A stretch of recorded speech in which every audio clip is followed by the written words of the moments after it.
পায়েল, আমি তোমার জন্য খাবার নিয়ে এসেছি। ও আচ্ছা, তোমাদের মিটিং চলছে। ঠিক আছে, তোমরা মিটিংটা করে নাও, আমি তারপরে আসছি। দাঁড়াও রাহুল, কোনো ব্যাপার না, এখানে সব আমার বন্ধুরাই আছে, তুমি ভেতরে এসো।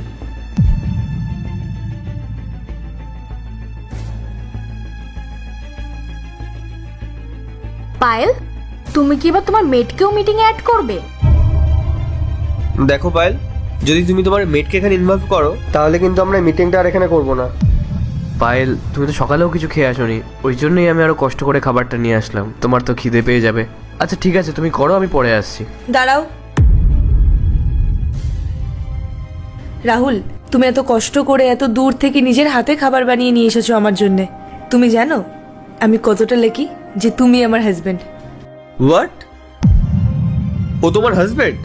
আর ও তো তোমার স্ট্যান্ডার্ডের না, আর তুমি এরকম একটা অশিক্ষিত ছেলেকে বিয়ে করেছো। পায়েল, তুমি জানো যখন আমার কাছে টাকা পয়সা ছিল না তখন আমিও তোমার মতো ওরকম একটা অশিক্ষিত ছেলেকে বিয়ে করেছিলাম, কিন্তু যখন আমার কাছে টাকা পয়সা হলো তখন আমি ওকে ছেড়ে দিয়ে মনোজকে বিয়ে করলাম। তোমাকে আমি একটা অ্যাডভাইস দিচ্ছি, তুমি এই গাইয়াটাকে ছাড়ো আর একটা ভালো ছেলের সঙ্গে ডেট করো, তারপর তাকে বিয়ে করো। ওর কন্ডিশনটা একবার দেখো, ও কি অবস্থায় এখানে এসেছে, ওকে কোন দিক থেকে আমরা তোমার হাজবেন্ড ভাববো? হ্যাঁ, ও তো ঠিকই বলেছে। দেখো, তোমার কাছে টাইম আছে, টাকা আছে, আর তুমি দেখতেও যথেষ্ট সুন্দর।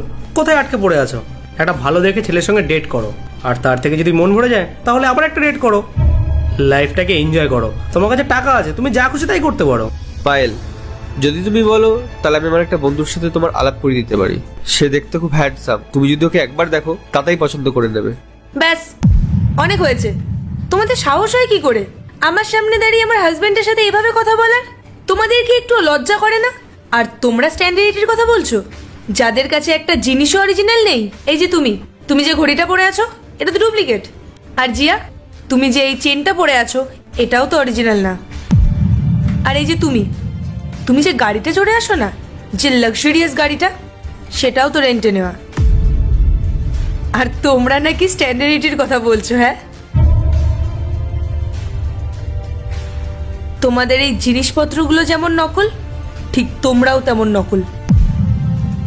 আর জিয়া, তুমি যখন তোমার খারাপ সময় ছিল তখন তোমার হাজবেন্ড তোমার পাশে ছিল, আর যেই তোমার ভালো সময় আসলো, যেই তোমার কাছে অনেক টাকা পয়সা চলে আসলো, সেই তুমি এই মানুষটাকে ছেড়ে দিলে।